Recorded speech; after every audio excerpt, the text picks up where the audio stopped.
Hey guys, how you doing? Welcome back to the REI Network podcast.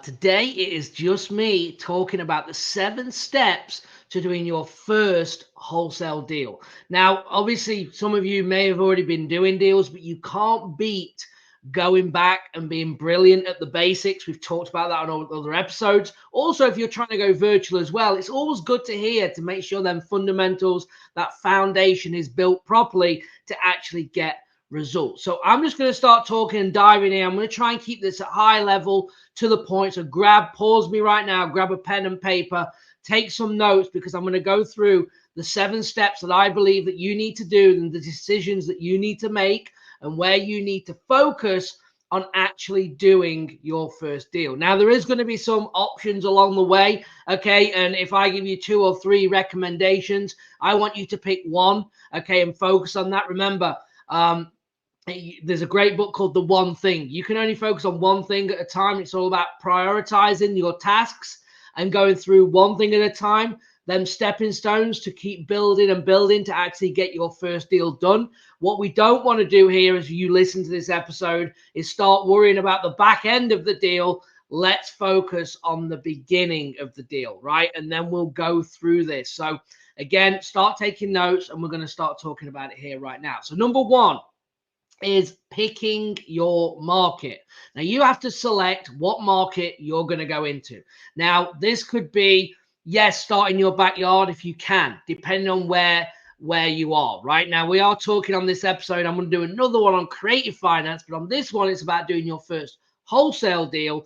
So again, start in your backyard if it makes sense. So what do I mean by that? I would try and stay away from the big populated areas like your LA, California, San Francisco, San Diego, Phoenix. I'd probably stay away from, especially if you're picking virtual or local. Now, if you're going to hold on a minute, I'm actually in them markets, then you might want to go around the surrounding areas of San Fran, right? Berkeley, Oakland, or inland from LA, okay? Or maybe Fresno, California, or something like that, where it's potentially more affordable, okay, for people and potentially less competitive.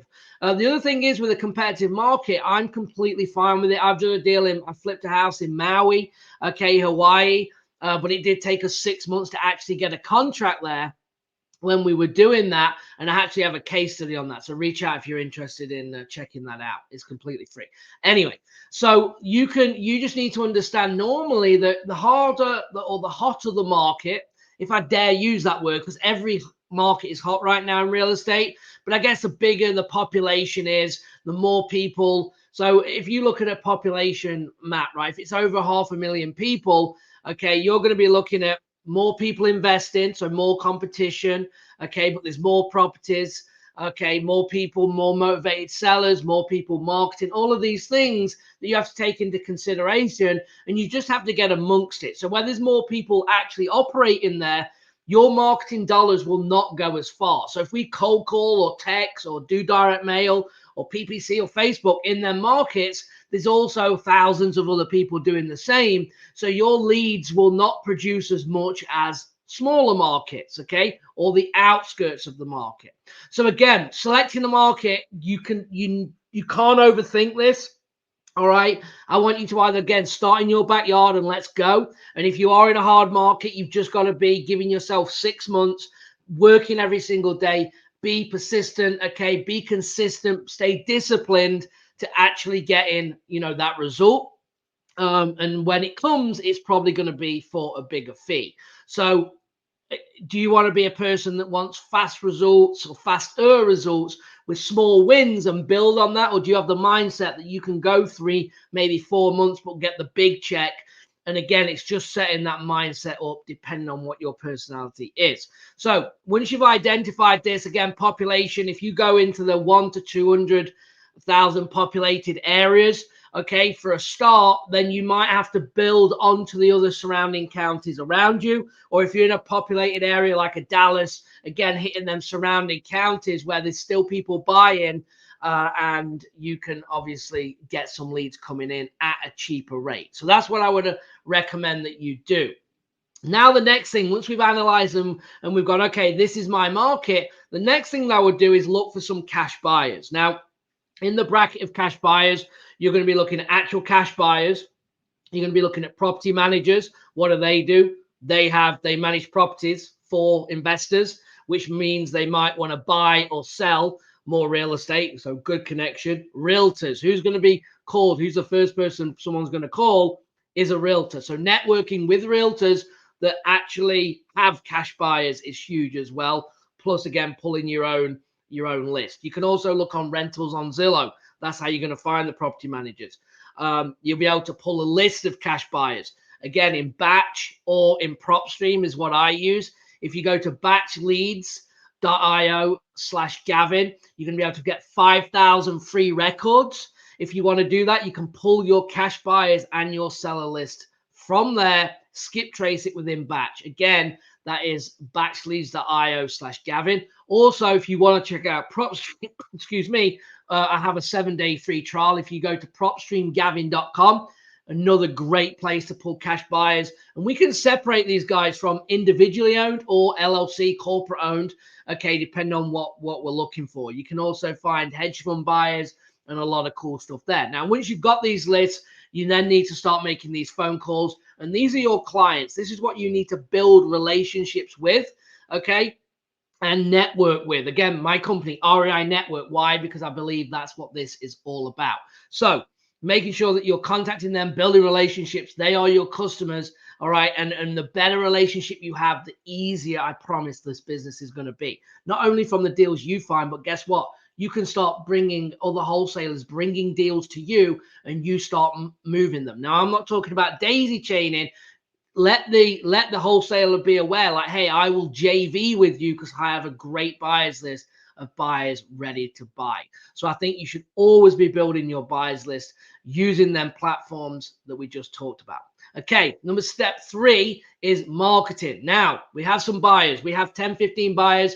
We know what they want. We know the areas they're looking in. So maybe you've got now zip codes. Maybe you've got counties that they're buying in. And now we're going to reverse engineer it and we're going to start marketing for sellers. Now, obviously, the cheaper ways to market for sellers, obviously driving for dollars is a great list, right? That's more of a list though. Okay. But getting a driving for dollars list if you can, or I would pull an absentee list. So again, you can write this down. If I was going new into a market, when I start a brand new market, my go-to list normally is an absentee owner list, meaning that I'm looking for investors that have rental properties that are owned them for 7 or more years, okay, plus unknown sale date. Always remember that unknown sale date. I always like to pull as well equity, making sure I have 40 to 100% equity plus unknown equity. That is another little gold nugget for you there, okay? Single family for sure. Now, if you're also an investor looking for multifamily, you could also do the duplex, triplex, quad, multifamily pull as well obviously as the single family.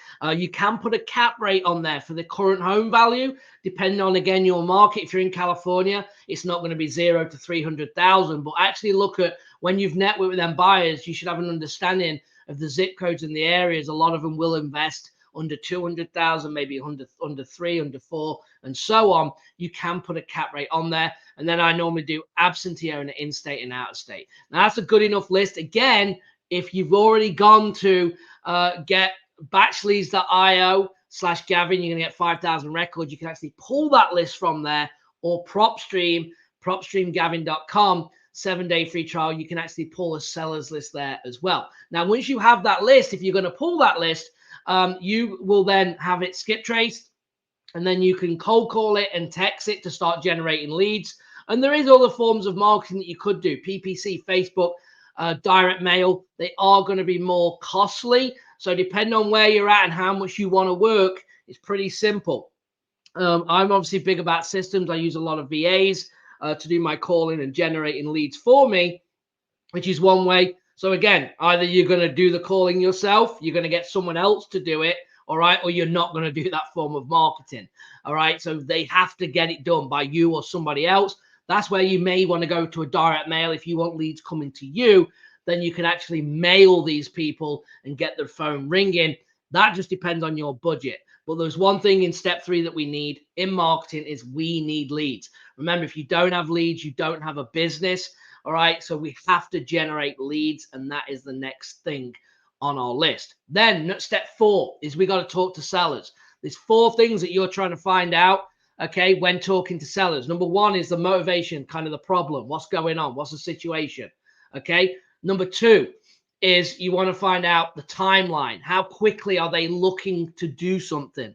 Number 3, you're going to find out the condition of the property. Okay. You can be asking questions like, when was the last time you updated the kitchen and the bathrooms? How old's the roof? How old's the AC? Things like this that are going to the bigger items that are going to cost the most amount of money.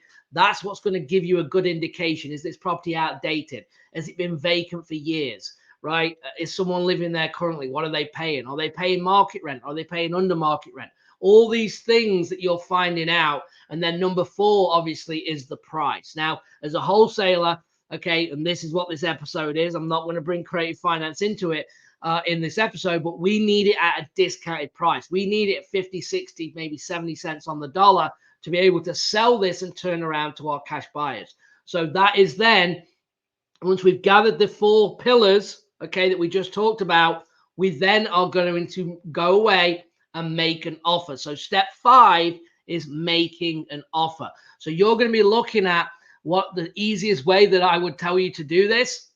And there's multiple of them. You hear about the Mayo formula, 70% minus repairs, minus your fee, getting an ARV. You can do all that. But if you want a simple way, okay, is go and find the lowest 3 solds in the same condition as your property and then take 20,000 off and start there. That means then if everything that's currently sold in your area, making sure that when you're looking at your comps, that you try and stay in the same neighborhood. Don't start crossing major roads, okay? Or different subdivisions, because it could be on one side of the highway they're worth 1.1 million, on the other side they're worth 200,000. They're completely different neighborhoods. So try and stay within your neighborhood if you can, and then start with 3 months, 6 months, up to a year, okay, to find them comps. And then you're going to find the 3 lowest solds, let's say within 3 months. And let's say we have one at 80,000, one at 85, and one at 90. I'd try and be making my current offer around 60,000, and then I'd be bridging up to 70 to at least make my $10,000 spread. Now, again, we could do a whole call on making offers. I'm just trying to give you a simple way. That's the point of this episode, is keep it simple, okay? And if you go to the 3 lowest solds and you're under that, then in theory, if it's a similar condition, you should have a deal. So don't be trying to calculate 1,000 things. Again, there's a place and a time for that, but I'm just trying to keep it to the point and simple for you. Now, so we had step 1, we've picked a market. We got cash buyers. We started marketing, okay, to get seller lead. We've started having conversations. Now we're making offers, okay, and whether they get accepted or not, number 6 is follow-up, okay? 90% of this business comes from follow-up. So we need to make sure that we are on point. When you are setting your follow-up using your CRM, okay, CRM, one of the CRMs that I use is FreedomSoft. If you go to freedomsoft.com/Gavin, you can actually get my customized version of it. If you want to check that out, you can. And in there, I want you to make sure you do 3 things for me. Change the status, update the notes, and create a task. Now, again, the CRM will do 1,000 things. I need you to do the basic things very well. And this is what's going to set you up for follow-up. So make sure that we're doing that. And here's the cool thing. We've had our conversation, guys. We know the 4 pillars. We've gathered that information. Regardless if they wanted too much money, okay, they're asking, they owe too much, whatever it may be. When you're following up, you're just finding out if anything has changed since the last time that you have spoken. Again, I'm trying to keep this simple.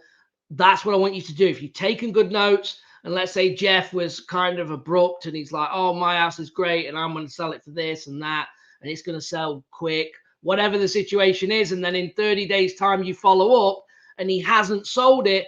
Does he have that same intensity that he had before? Or is he saying, oh, well, I can't believe it didn't sell. I'm really surprised. I thought it would sell. What you're seeing here is it's softening. Okay. Now, obviously, And I find it's very difficult without transitioning and pivoting into that creative finance now.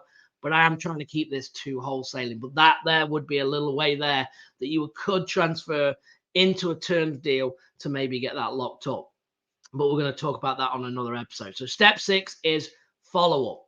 And then once you've then followed up, you've made your offer, you've got your contract signed. Step 7 is closing the deal. So once you have your contract, who's the first person you're going to go to, or first people you're going to go to, is back to step 2, which is your cash buyers, right? You're going to go to your realtors that have buyers, your property manager, your cash buyers that you've built yourself, your relationship with wholesalers. I didn't even mention that. You're going to go to them, all right, and you're going to say, hey, I have a contract.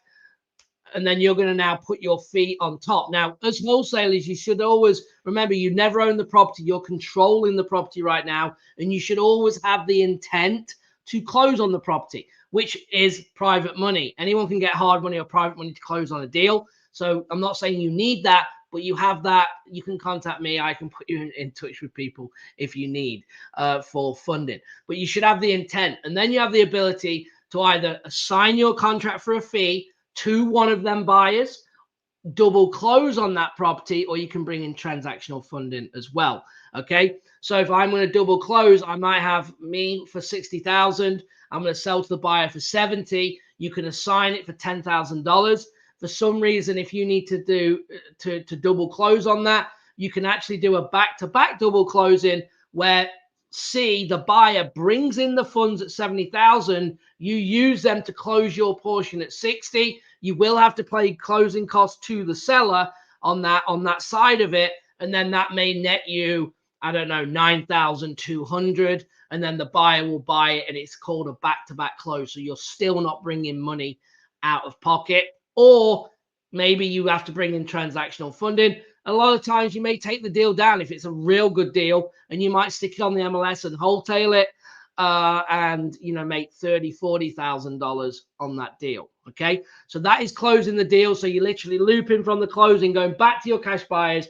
You then bring in the seller and the buyer together.